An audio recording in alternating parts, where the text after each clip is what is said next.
दोस्तों, एक तरफ देश की वित्त मंत्री दावा करती है कि प्रधानमंत्री की साख आसमान पर चली गई है। दुनिया भर के सर्वे दिखाते हैं कि मोदी जी दुनिया के सबसे लोकप्रिय नेता हैं। फिर दुनिया के सबसे लोकप्रिय नेता कुछ YouTube channel, x account, Instagram account और फेसबुक अकाउंट से आखिरकार क्यों डरते हैं? अगर इतनी लोकप्रियता है तो सरकार ऐसे चाबुक क्यों चला रही है? यहां तक कि नए नए जो छात्र हैं पत्रकारिता के, जो जर्नलिज्म के छात्र हैं, जो यूनिवर्सिटी में पढ़ाई कर रहे हैं, पीएम मोदी की रैली में जाने का वीडियो बनाते हैं और उसे भी भारत में ब्लॉक करा दिया जाता है। इंस्टाग्राम से हटवा दिया जाता है, कई सोशल मीडिया प्लेटफॉर्म से हटवा दिया जाता है।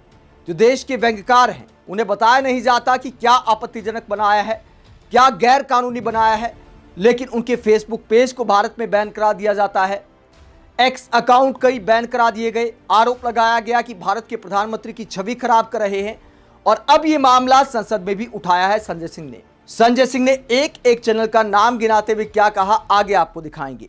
पहले योगेंद्र यादव की बात आपको सुनाते हैं कि सरकार ऐसा क्यों कर रही है।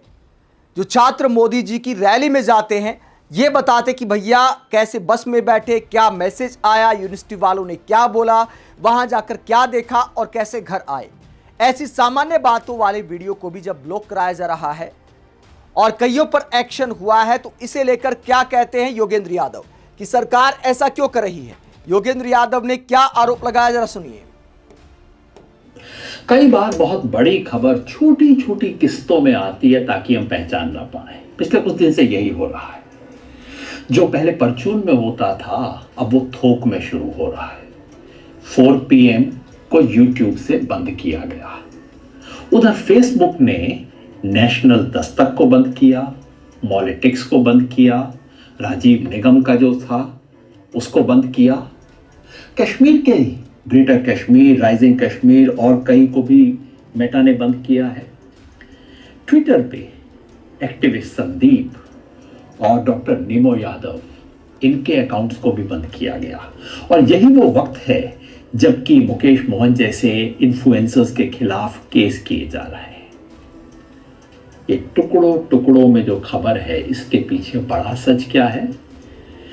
सोशल मीडिया अब इस सरकार के खिलाफ हो रहा है और सरकार डर रही है। घबराई हुई, बौखलाई हुई, डरी हुई सरकार क्या करती है?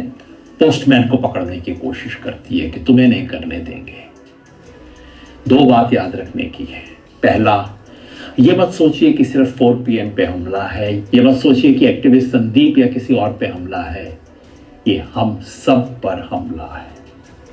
और दूसरी बात याद रखिए, दुनिया में सबसे बड़ा मीडिया हमारा मुंह और हमारा कान है। जब किसी डिक्टेटर के खिलाफ ये मीडिया चलने लगता है, उसे दुनिया में कोई नहीं रोक सकता। हिंदुस्तान का मिजाज करवट ले रहा है।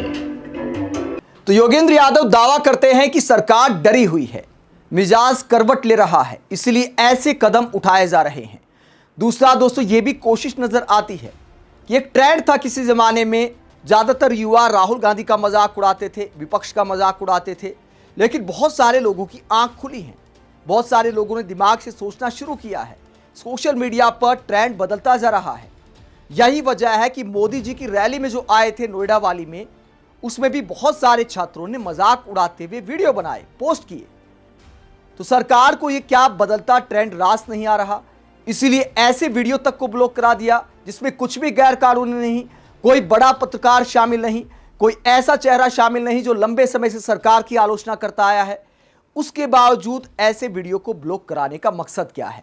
यह साफ तौर पर बौखलाहट को दिखाता है, डराने की कोशिश है कि मान लीजिए कल ये जो पत्रकारिता के छात्र हैं, शुरुआत में ही इनके वीडियो ब्लॉक हो जाते हैं, तो ये आगे सरकार के खिलाफ मुखर पत्रकारिता का रास्ता नहीं अपनाएंगे। क्या ऐसी कोशिश है?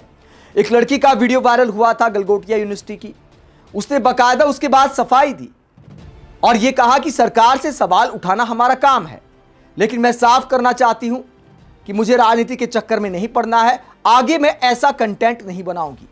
एक छात्रा का शुरुआत में ही ऐसा कहना अपने आप में लोकतंत्र के लिए शर्मनाक तस्वीर है। इस पूरे मुद्दे को लेकर संसद में मोदी सरकार पर क्या आरोप लगाया संजय सिंह ने? संजय सिंह ने सरकार पर यूट्यूब चैनलों का शिकार करने का आरोप लगाते हुए क्या कहा, जरा सुनिए। एक गाना था मान्यवर, तू जहां जहां चलेगा मेरा साया साथ होगा। मोदी जी की हालत यही है।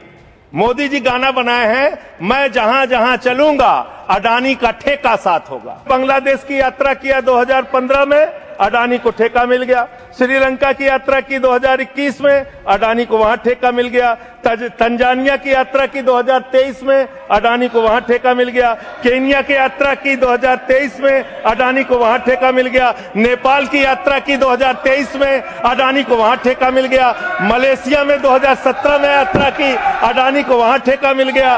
2018 में सिंगापुर की यात्रा की, अडानी को वहां ठेका मिल गया। सर दिखाई नहीं पड़ रहा हूं मैं सर, अडानी को वहां ठेका मिल गया। वियतनाम की यात्रा की 2024 में, अडानी को वहां ठेका मिल गया। इजराइल की यात्रा की 2017 में, अडानी को वहां ठेका मिल गया। तू जहां जहां चलेगा मेरा साया साथ। 440 वोल्ट का करंट क्यों लग जाता है, मुझे तो समझ में नहीं आता।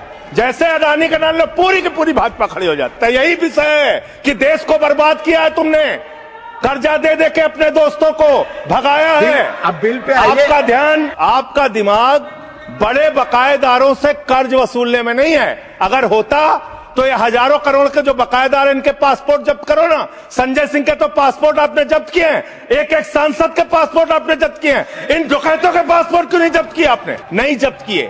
आपका दिमाग क्या है? यूट्यूबर पकड़ना है, न्यूज वाले को पकड़ना है, 4 PM संजय शर्मा का बंद करना है, राजीव निगम का फेसबुक बंद करना है, मुकेश मोहन पे मुकदमा करना है। खाली आपको अपने विरोधियों का गला घोटने के अलावा दिन रात कोई काम नहीं है। खाली आपको अपने चंद पूंजीपतियों को फायदा पहुंचाना है।